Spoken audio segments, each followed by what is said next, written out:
Welcome to our series, Dyin, Cryin and Lyin on Two Luckies, the podcast. This is a series where we rewatch Little House on the Prairie, a show that we loved when we were kids, and we give our perspective on it as adults. As adults, and I must say, watching it as an adult has been very different. It's been extremely different, and we found out that their plots tend to have three main categories. They are either dying, They're crying, or they are lying. Lying. And we figured out that they have 2 out of the 3 categories every episode. So if you want to know what it's like to sit in the car with us and have us tell you a story with categories, you're about to find out. So buckle up. Here we go. For Two Luckies, the podcast presents Dyin, Cryin, and Lyin. Season 2, Episode 7, Remember Me, Part 1. We start off in a dusty-looking barn, and there's a dog with some puppies that look nothing like the mother dog at all. Nothing. And this guy comes in with a sack, and he takes all of the puppies, and he puts them in the sack, and the dog is crying. Why? Because her puppies just got taken away, and she's looking after him as he goes down, bumping down the road in his wagon, and then he comes across Mary and Laura, and I did not even recognize Mary. This is the first time I've ever seen her with her hair in braids, like Laura usually has her hair in braids, right. And Mary's hair is usually done up some other way. I didn't even recognize her. They come up, realize what this guy is doing. He tells them he's not doing anything, which is lying. And then he puts a rock in that sack, ties it up, and throws it into the water, tells the girls to leave, and the puppies were potentially dying. So they started us off with a bang. They hit all Bang, of our categories. pow. And I don't even think we're 5 minutes into this. And then Mary launches herself into the water. I mean, my gosh, and they show them Like an Olympic diver. Oh my gosh. I mean, she really was. She had some distance on her there, and they're showing them under the water, and they're trying to find this sack full of puppies, and they bring it up, and then Laura, she's like, I can't open it. She didn't even try. Yeah, Like, she didn't just try kind of it. wrestled with it. get Like, she put her hands around it like she was strangling the top of the bag and just like moved it back and forth for 2 seconds. So we don't even feel like she really tried. And then Mary finally, as Laura's telling her, hurry up, she gets the bag open and she pulls out 3 puppies that are very wet, but at least alive. And then she thinks there's one more because they didn't really know about the rock. The rock happened before they walked up to this guy with this wagon.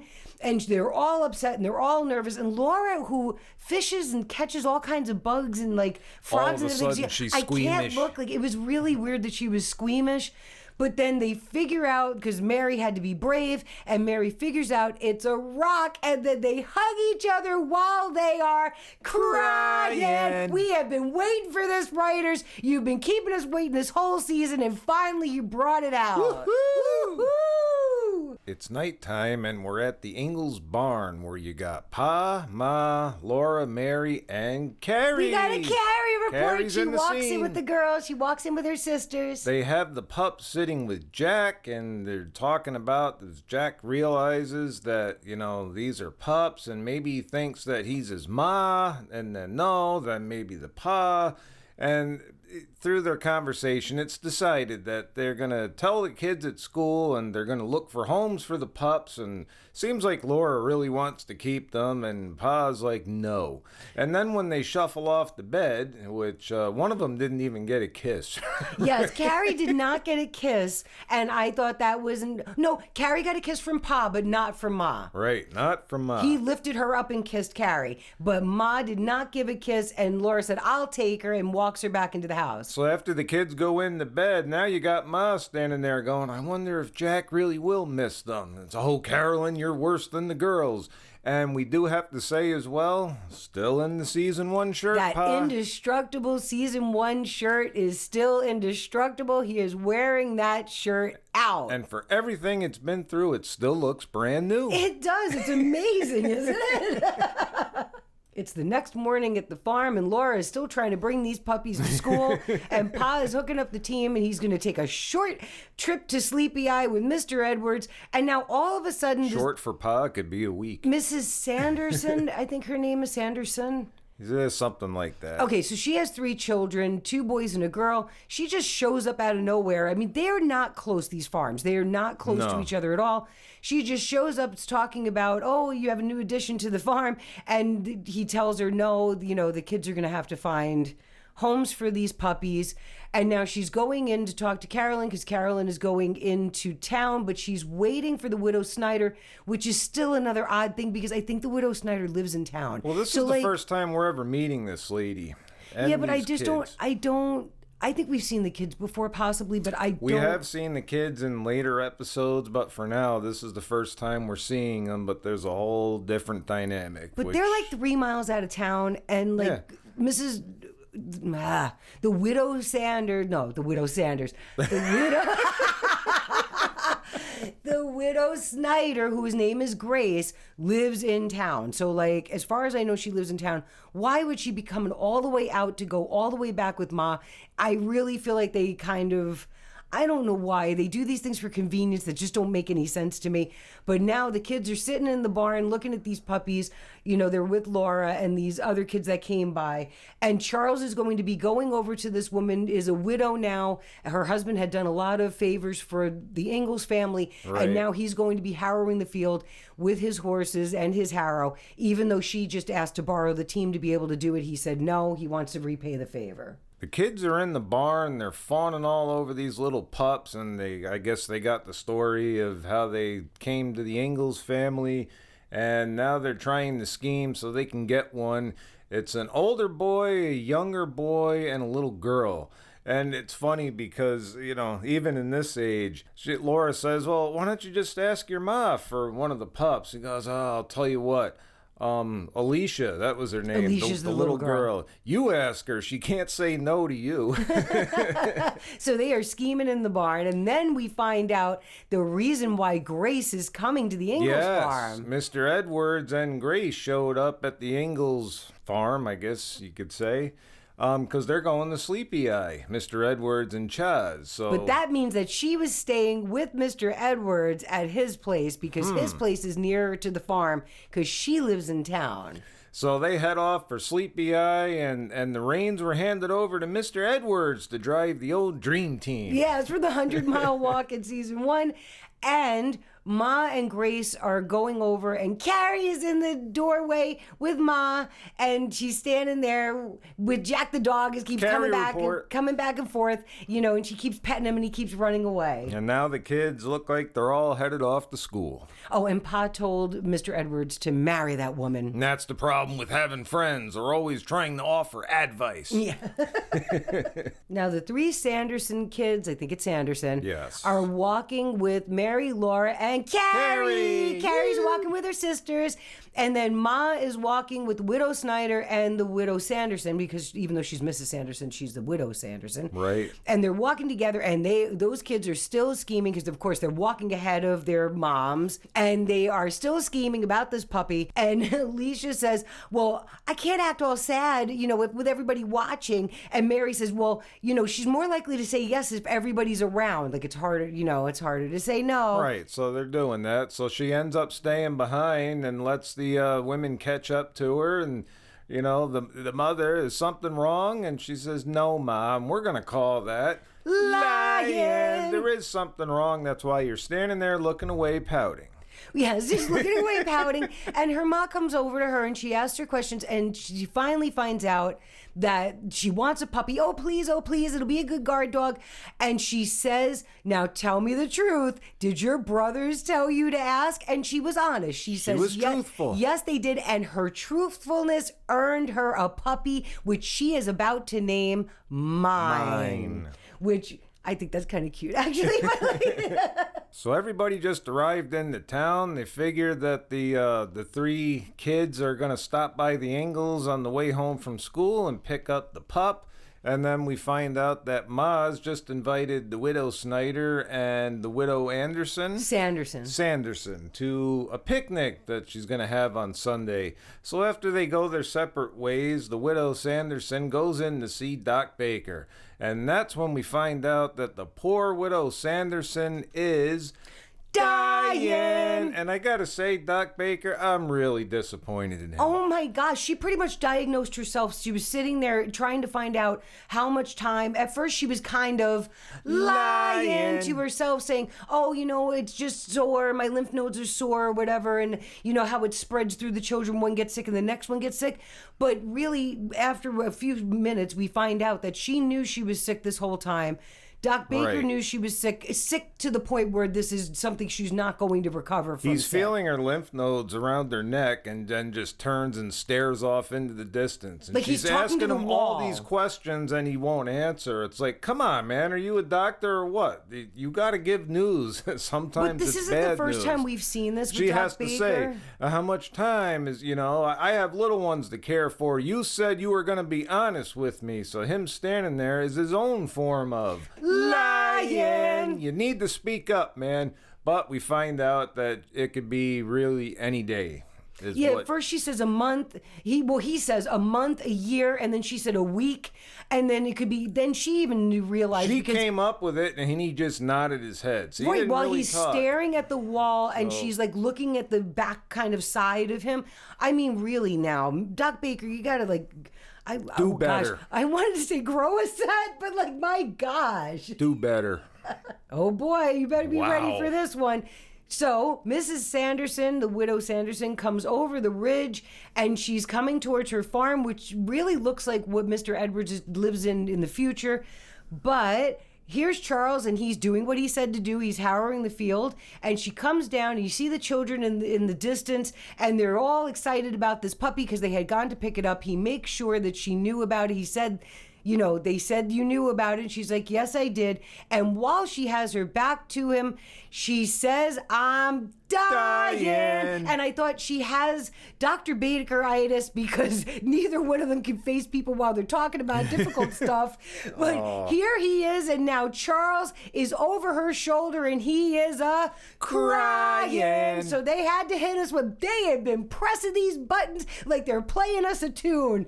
And now he's over there crying. They're trying to figure out, she's a very strong woman. I will give her credit for this. She is not crying about it. Charles, you would have thought he was the one dying, the way he's reacting to it. He is over there waiting to hear what she wants to say. She is looking for a home for her children, and for some reason, even though her husband did favors for the Ingalls somehow, and that's why he was repaying by plowing the field now that her husband has died, now she's asking for help to find somebody who can take the children because she doesn't know anybody. So it's one of those weird ways that they do these. I'm guessing she just stayed in the house. I don't know. Something's weird about that because she would have at least been at church. I'm sorry. So they figure it out that he was going to tell the church congregation, and she said, no, that's my job. And then he finds out that she has yet to tell the children, and she's going to make them a fine dinner, and she's going to talk to her children that night, but she looks like she wants to give them a little time to be happy about the puppy. And then she takes the most difficult way to go across this field that you can possibly do, but she manages it with all this dust floating up around her. But this is a strong woman right here. Hey, fun fact. When she came over that hill and started talking to him, she told him she just came back from Doc Baker's and that he said that she was dying. And then Charles later says, do the children know? And How she would just they said know? she just found out. How would they know? They weren't there. Yeah, so it was, I mean, they're really, I know they're think he's really in a trying little to shock. lay on the drama for us here, which they're Yes. doing a good job, but sometimes they get a little holes in there, here and there. It's nighttime at the Sanderson farm, and there is the widow Sanderson inside with her 3 kids, and we found out the oldest boy is John Jr., the middle child is Carl, and the smallest one is Alicia. And she does just what she told Chaz she was going to do. She lets them know that she's going to be going to heaven soon. And John Jr. right away starts crying. And can you blame him? I mean, his mother just said he's going to die. But the funny thing is, she kind of like scolded him and reprimanded him. And you're not crying for me. You don't cry for people who are going to heaven. You're crying for yourself. Now you quit it. And he did. He The dried tears up those just tears shut quick. up. But my gosh, I mean, she scolded him. She's trying to explain to them that she's got to find them a new ma and pa, and of course they're very distraught, very upset, but she sends them off to bed because they're going to be going into church, and I guess that's where they're going to drop the news. Yes, and she doesn't want sleepy heads in church. Right. So let's see where it goes. We're at the Ingalls farm and they are getting ready for church, so it's Sunday morning. And Laura is saying that she wants to take one of the puppies into church because somebody had asked for the puppy and they were going to leave it in the wagon while everybody was in church because Ma was protesting you can't bring the puppy into church. And when Pa comes in, he says, does the father know about it or the parents know about it? And the father had told Laura to her face that this was okay for this puppy to come in. They have one more puppy left, and they have yet to tell the Ingalls children. Right. And then Ma is standing over there saying that she was too upset to go visit the widow Sanderson. How much time do you think this woman has? And she starts almost possibly crying, but she holds it back. And just as Charles comes up to her, but she's like overwhelmed. And I'll tell you what, the only one who's not crying about this so far is the woman who's dying. Right. So I don't know what's going on here, but now we're getting over to church. We're at church. We're at the church, and right away we're bringing in the sheaves. Yes, it's the end of the church service. So the widow Sanderson is there with her 3 children. She gets up in front of the congregation and tells them all what's happening and tells them, they're great kids and this isn't a decision to be made lightly. I don't want anybody discussing it today, but do know that my time is running short, so don't want anything done in haste. And she excuses herself, they leave, and everybody just has the 1,000-yard stare. Reverend Alden concludes the service, and then everybody files out, and where they pan in on Laura, and you can tell the Ingalls kids are just crushed. Well, yes, I mean, it seems like they're definitely friends with her children. So now the word is out that these kids need a home. And they're looking for a new family, yeah. I mean, but she stood up there and she made her entire speech and she was very stoic, right? I would say. I mean, there wasn't a tear at all. She has decided that this was more important than anything else. Now, the widow Sanderson had gone out with her children after she made her speech, and then everyone kind of sat there for a minute looking shocked. And then when they all filed out, everyone was very somber outside. She was already in the wagon with John Jr. at the reins, and she says, well, where were we supposed to picnic? Because Ma had invited them to a picnic. And they looked surprised about it. Then they go over to this place, well, after they space-barred across the ridge, right. Through the trees. I will give it credit to Mr. Edwards and Charles because they were very vibrantly and happily playing with the kids that were there. Laura is just standing by a tree with her face practically against the tree, looking sad. But all of the other kids are laughing and joking and playing. And then Ma and the widow Snyder are sitting there busying themselves because they can't even seem to look in her direction. And she says, come on, why should they have all the fun? I want them to remember me laughing. And she goes over there and they're all playing together and they were really having a good time. And then Laura's just staring over at everybody, but she didn't participate with anybody else. Yeah, I kind of feel like they're changing her character a little bit from the season 1 Laura. She seemed a little more adventurous and outgoing. And this time around, not so much. She's kind of very reserved here. And I guess maybe she's a little bit shocked that this woman just said to everybody, well, I'm dying. I'm going to be going to heaven soon. God called me early. And now, here she is playing and laughing. But, I mean, if you only had a few days, few minutes, few hours left, why spend them sad?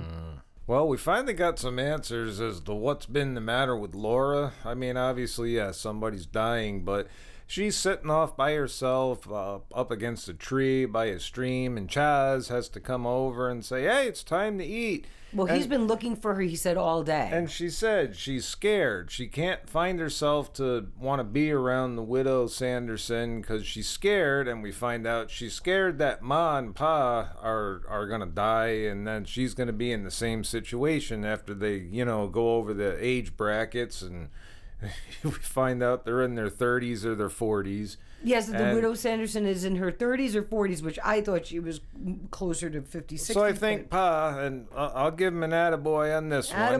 He did a pretty good job at describing, you can't be worried about that your whole life or life's going to be over. So he convinces her to get up, and they go and join the rest of the clan, and now we're going to see where they go from here.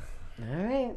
It's nighttime at the Ingalls farm, and Doc Baker shows up in a pouring rain. It's coming down. Yes, and he comes in, he knocks on the door, he's let inside. Ma's putting Carrie to bed, so we got a little Carrie report. Now remember, this cabin that they live in, or whatever this thing is, has no walls. So they hear Doc Baker say that the widow Sanderson had collapsed earlier today, and she's asking for Charles and Carolyn to come by. She wants them over there. Right, so and she's over there with the Reverend Alden. Yes, right and Mary is told to watch Carrie. She had already heard about it. She didn't need anybody to say it because they have no walls. No walls. So they go in there, and while we get over to the Sanderson farm, she's with Reverend Alden, and Reverend Alden is getting kind of like bashed by her. She gives him like a note card and says, now read that exactly the way it's written and do a small prayer because you have a tendency to go long, and make sure that you don't mumble. Make sure you say it clear. And he said, I'll say it clear. You'll hear me. And I'm thinking, but she'll be gone already by the time you're doing this prayer. She was pretty firm. She was very firm with him. But I mean, he took a bashing from her, but he was gracious about it. He was like, okay. And then they send in Charles and Carolyn, and they have that 1,000-yard stare of they don't know what to do. They're all stiff. And she's telling them, oh, look at this rain, and how, there wasn't enough time to get everything ready. And that Grace, which is the widow Snyder, is going to be, there's too many S names widows here. There's too many widows, and there's too many S names in this one. I'm sorry. I'm like struggling with this one. But that Grace is going to be watching the children, and that Charles is reminded of his promise that he was supposed to be finding a good home for these children, and that when it comes time, the children aren't going to like it, but he's to be firm with them. Carolyn and Charles leave without even saying anything. And the lady who is dying seems to be the only one who has any kind of clarity in this show. Right. Says, God bless you. And then they finally turn around and say, bless you too. And then the children are supposed to be sent in. Her children are supposed to be sent into the room. And the way they do it is Charles is holding on to Carolyn. They walk past, and he puts his hand on the shoulder of the oldest child, and then somehow they just know through, I don't know, what, like osmosis? Like, how did you find out that there was no word spoken that they were supposed to go in? And the kids go in there, and they go sit with their mother, and then they switch to the next scene, and we see a whole bunch of umbrellas, which I was even thinking, like, did they even have these back then? I don't know, but they are still in this pouring rain, and it looks like they are now at her gravesite because she was dying. So it is the graveside service, and Reverend Alden is saying his prayer, and they're all standing there in the pouring rain. And then he pulls out that little note that the widow Sanderson gave to read, and now we know where we got the title of the series was, because it was named Remember Me. And it was short to the point, and it's pretty much remember me without tears, because that's how I'm going to remember you all. Remember me with laughter. And if that's all you have is tears, then don't remember me at all. And I thought, I like her a lot. But I mean, she really, out of this entire show, she was the only one that really had clarity here. She was the only one that kind of saw the value of life, where everybody else was like trying to run away from it or try to run away from her, or not even giving her any eye contact or being stiff around her. And you had said it earlier, like, don't tell anybody if something's happening, because then they act strange around you, and they did. Yeah, that's right. As soon as you tell somebody that you're going to die, all of a sudden you're not allowed to live anymore. Oh, you should be resting. You should be resting. Why? And for what? As it turns out, I don't even think she made it a week. No, it doesn't seem like she did. It seems like it was pretty quick. I mean, from the time that she was invited to the picnic, right? That was sometime during that week. Yes. And then she talked to them in church, and it seemed like a day or two later that she was gone. So I don't even think she maybe made it 7 days. When she was talking to Ma and Pa on her deathbed there, and she said, remember, Chaz, remember what you promised me a few days ago. Days ago. Yeah, that so was the same day she gave us came the back time from frame. Doc Baker. Yep. So that's how they wrapped up part 1, and we still have unanswered questions. The biggest one is now Pa's responsible for finding a home for these 3 children, and we know that they're going to be living with the widow Snyder for the time being. So there's a lot that's going to be going on. It's going to be interesting to follow up with part 2. But in this episode, right from the beginning all the way to the end, they knew it and we knew it too. This is Dyin, Cryin and Lyin, baby. I'm telling you. So be sure to tune in to the next episode, which is going to be Remember Me Part 2. Yes, Remember Me Part 2. And, well, I think they may have gotten all the dying out of the way, so we'll probably only have some crying. But, I mean, we may... Well, I don't know. Are we going to have lying in the next episode? This is Dyin, Cryin and Lyin, so you never know. I mean, they were playing us a symphony on those buttons. They were pushing those buttons all over the place. You want to find out? Tune in. Tune in. And that concludes this episode on Dyin, Cryin and Lyin on Two Luckies. Two Luckies, the podcast. We release these weekly, and there's a whole bunch of them out already, so go check them out. We'll see you the next time. We're out. Two Luckies, the podcast. Two Luckies, the podcast. Two Luckies, the podcast.